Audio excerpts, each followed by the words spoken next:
Heç zaman ana, qadın, xanım həyat yoldaşının başına dolanırsa, o alçalmır, valla, ucalır.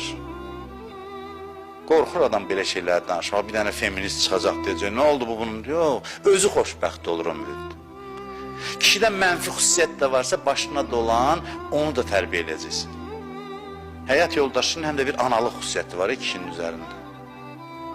Həyat yoldaşının, qadının hökmranlığı var. Mərhəmətlə elə təsir eləyə bilər ki, kişi mum kimi əriyər onun qabağında.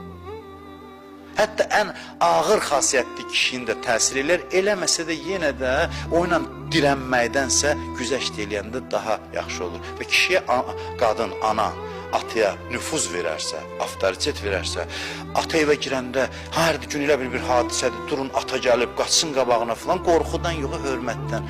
O kimi atanın, ata da ki, bundan sui-istifadə eləməsin.